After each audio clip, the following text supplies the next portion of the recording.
questions and y'all give me feedback, you all share your thoughts. And so don't let me flop. That's my request right now. I'll start by thanking my wife. You'll notice I get a little choked up from time to time. It's fine if I cry. If I get emotional, nobody panic, it's okay. I have already accepted that my goal is to be the most honest and the most vulnerable person in the room right now. So let's get with it. I have to thank my wife because without her, I likely wouldn't have had the motivation to do what I've done. I'm from Arkansas, and so I grew up with racism. My first real racist experience was in the first grade, like the summer before the first grade. I remember going into the first grade and seeing Mr. Moss, my teacher, and being left in the room with this white lady and wondering, is she going to hate me like the white lady across the street at home? And I've carried that weight. I've had to deal with that since the first grade. My wife, though, is from Northern California. She's white, if you can't see her. And our experiences with race are just, they couldn't be more opposite. And it was the need for her to know what I was going through that led to the presentation that I hope somebody watched. And without that inspiration, I don't know that I would be here today. So Sydney, thank you very much.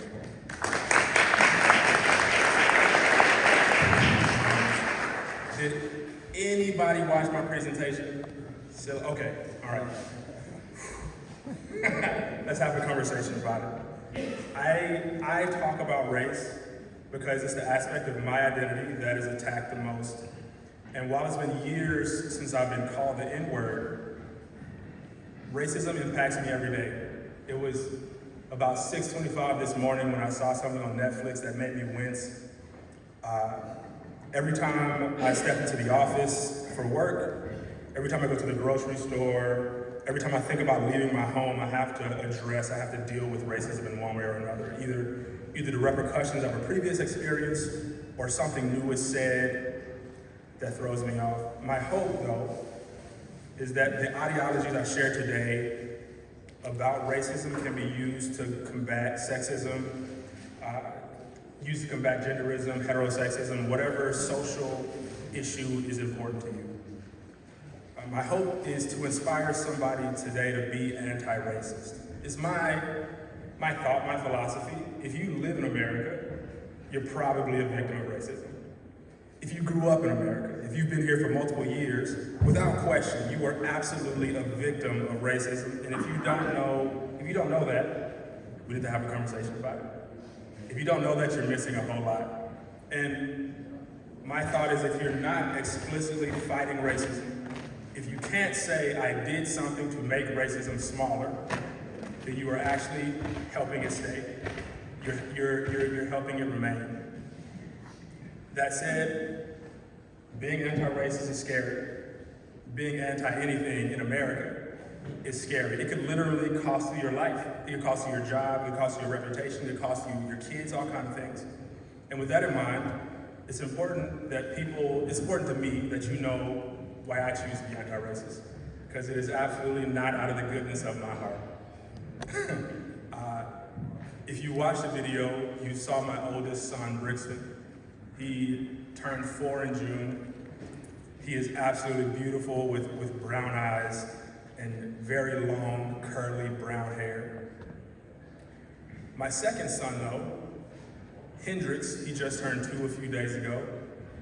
He showed up looking exactly like my wife. Her same skin, blonde hair, bright blue eyes. And I think about the people who sit at my dinner table every night. There's myself, with my long history with racism, my wife, who didn't really know anything about racism prior to us working through the George Floyd presentation together.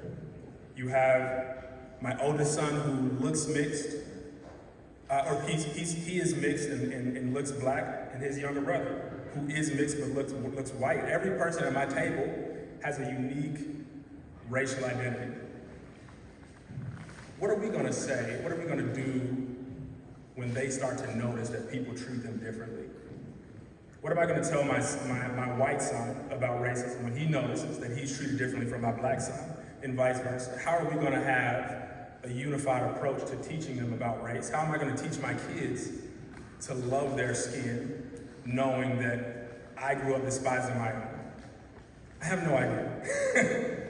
But every time I have a conversation like this, every time I have an interaction like I hope to have today, I feel a little bit more confident, a little bit more capable of not failing my son when they ask me,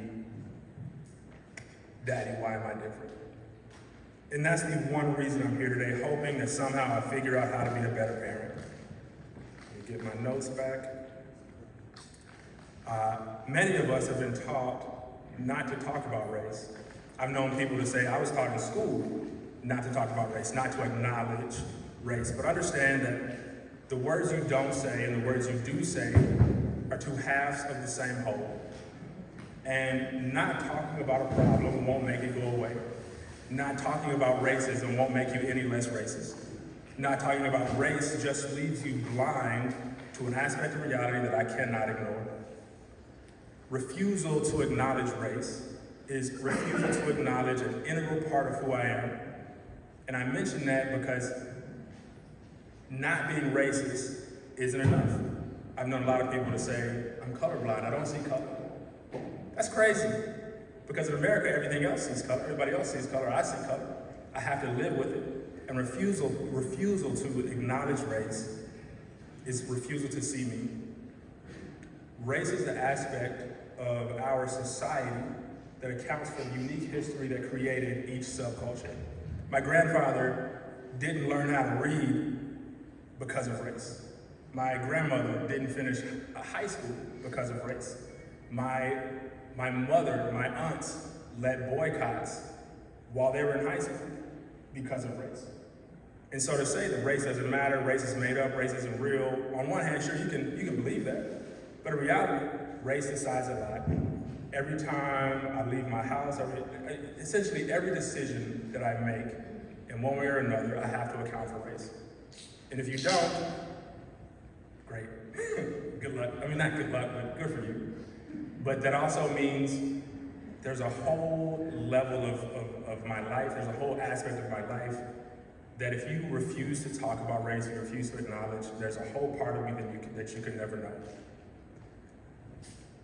Some people raise their hands when I said you watch my video, my presentation. That's a story I shared out of necessity.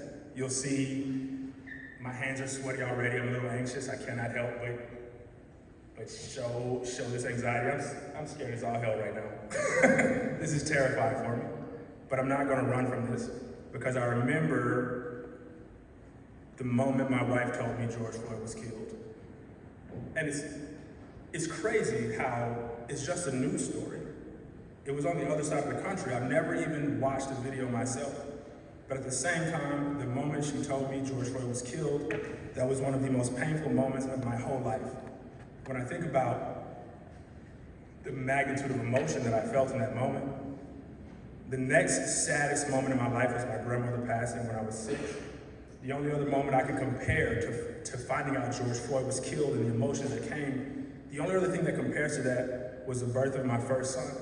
That's the only emotion, that's the only moment that even comes close to evoking, to taking so much out of me. I shared that presentation some 30 times in 2020. The first time was for 7 people at work, and I thought I'll just do this one time, and maybe if I tell them what I'm going through, maybe if I tell them how hard it is to talk, how hard it is to breathe, how hard it is not to cry, how hard it is to leave home, how hard it is not to panic at any moment. Maybe if I tell them that, maybe they won't lose trust in me. Maybe if I tell them the whole story, they won't think I'm crazy. Maybe they won't fire me. Maybe my wife will understand. Maybe she'll stop asking, Evan, what's going on? Maybe she'll be able to see me. Maybe I won't fail my kids. Maybe if I tell this story, something good will come from it. But I thought I'm only gonna do this once. And then person after person asked to see it, Evan, there's 25 people that report to me. They all need to hear this message. Would you be willing to share this with them? And so I committed to sharing it again and again, and eventually just told Apple, told work, I'll keep doing this presentation until people stop showing up. And that day never came. I'm here now. Come on, notes. Technology sucks sometimes. Forgive me. The IBM thing now? No, I said I work for Apple.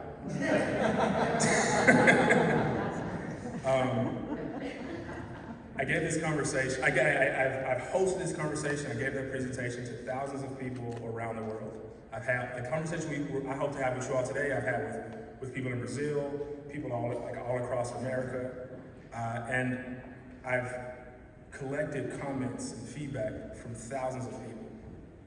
And the commentary can be summed up by two main comments. Everything people say usually falls into one of these buckets.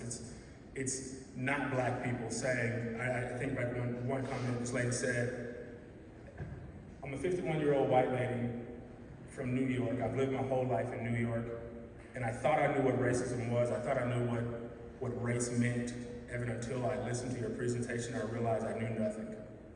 People either say something along those lines, or I hear the words from my friend Coy, who watched my presentation and said, Evan, thank you for helping me to feel more at home in my own head. There's people who never think about race, and there's people who have to think about it every single day. And today I challenge you to ask yourself these questions. What does race add to your life? If you can't answer, you might need to spend more time talking about race, thinking about race, because if you're unaware of what it adds to your life, you're missing a whole lot. For me, race gives me strength. It's recognition that, holy crap, life must have been so much harder for my grandfather. He was born in 1906. He had to deal with people getting lynched. He had to deal with sundown cities and making sure he was home before dark. He had to deal with knowing. He had to deal with so much, and somehow he still managed. Somehow I'm still here. How is that possible? And for me, race is a connection with a strength that I didn't know I had until I had it. I didn't know I had until I needed it. And now that being conscious of that is something that allows me to be much more thankful. It connects me with my family, it connects me with so much in a way that allows me to do so much more than I could when I was ignorant to this fact. What does race add to your life? Conversely, what has racism stolen from you? The answer to that question is how you find your conviction to be anti-racist. Because it's stolen something from all of you. And if you don't know what that is, how can you go about getting it back? How can you go about making sure that it doesn't continue to rob you of the beauty of life? For me, I know there was a time where I thought, Evan, there's no way you could marry a white lady. There's no way you could marry a white girl. You're black from the South, like your family would never, there's so much, Evan, you couldn't do it, you can't do it. That was my thoughts in high school, in middle school, in college, because that's something I had to deal with, something I had to think about. But also I recognized if I had allowed racism to continue to infect my mind in that way, my wife wouldn't be here. And it's just crazy how the universe shows me she's very much she's my partner for life. And racism could have taken that from me. It could have taken my beautiful kids from me, and it didn't. Today, and this is the end of my speech. I got choked up a little bit. I'm about to open the floor. But before I do that, I want to make it clear that this is my way of protesting. When it started, COVID was still a thing. We were terrified of it. My wife was pregnant. Sydney was pregnant. And I couldn't be in the streets marching. And I still had to find a way to do something. This is how I protest. I say that to suggest if you really care about racism, if you really care about being anti-sexist, if you really care about making change, find your own unique way to protest. It doesn't have to be perfect. It doesn't have to look like what anybody else is doing, but it should be something that allows you to use your own natural, personal gifts to make a change. I hope to help you find your way, hope to inspire you to find your own protest. Also, I hope you understand that silence is complicity. Not speaking out against racism, not fighting racism, just makes you complicit with it. Whether or not you know it or not, whether or not you're aware of it, doesn't change anything. With that in mind, you may never know who your silence hurts. But also, silence isn't free. We think, oh, if I don't talk about it, it'll go away. No. The pain of racism isn't always easy to see. It's not always visible. You're not always conscious of the ways that it impacts you. I've been having this conversation very explicitly for 2 years now. Few days have gone by where I haven't talked with a stranger about racism since the day George Floyd was killed, and yet I'm still uncovering ways that racism impacts my life, that racism changes my behavior, that racism influences the decisions that I make. The trauma that you live, it just doesn't go away, it doesn't disappear on its own. Silence just locks the negativity in and just allows it to continue to influence you. If you talk about it though, it allows you a path forward. It allows you, it at least gives you the chance to see another perspective that helps you. Today, I hope, don't waste my time trying to be politically correct. Don't worry about offending me. You won't offend me. I promise you won't.